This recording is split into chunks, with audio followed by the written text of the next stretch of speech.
Salut les amis. J'espère que vous allez bien. Aujourd'hui je viens vous raconter l'histoire de Joël. Joël avait grandi au sein d'une famille pauvre et avait appris très tôt à se débrouiller pour subvenir à ses besoins. Malgré les difficultés, il était déterminé à sortir de cette situation et à offrir une vie meilleure à sa future famille.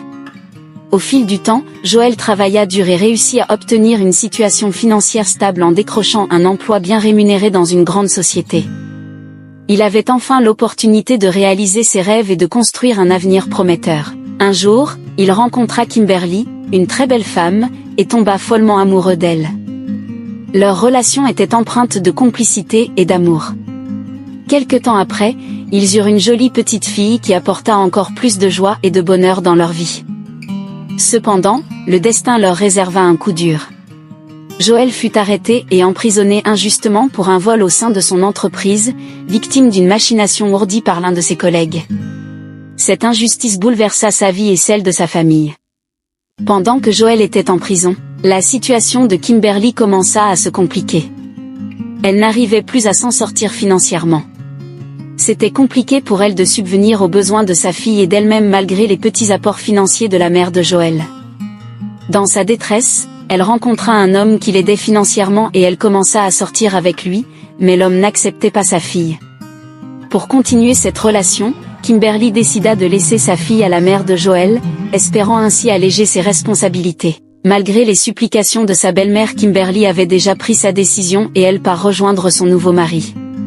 Après quelques mois, la société où Joël travaillait avant son arrestation se rendit compte de son erreur. Ils découvrirent la vérité et firent tout leur possible pour faire sortir Joël de prison et l'indemniser pour les torts qu'il avait subis. Joël, désormais libre, était rempli d'une colère mêlée de soulagement. Avec l'argent qu'il avait reçu en dédommagement, Joël décida de réaliser son rêve d'entrepreneur. Il créa sa propre entreprise de quincaillerie qui connut un succès grandissant. Son dévouement, sa persévérance et son expérience lui permettaient de gérer efficacement son entreprise et d'offrir des produits de qualité à ses clients. C'est à ce moment-là que Kimberly, après s'être séparée de son nouveau mari, un homme violent qui la maltraitait beaucoup, vint demander pardon à Joël et lui proposer de reprendre leur relation.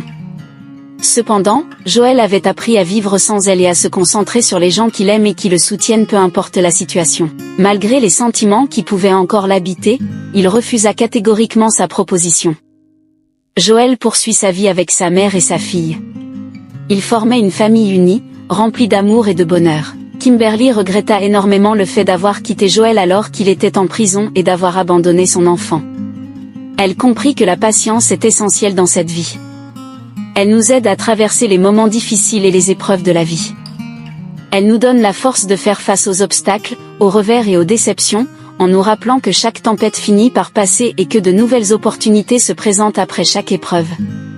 Chers amis, cette histoire nous montre que la patience est une qualité précieuse qui nous guide vers une vie plus épanouissante et significative. Elle nous enseigne la patience d'attendre, la patience de grandir et la patience d'apprécier chaque instant. Si vous avez aimé mon histoire, abonnez-vous pour ne rien rater. Au revoir, à la prochaine.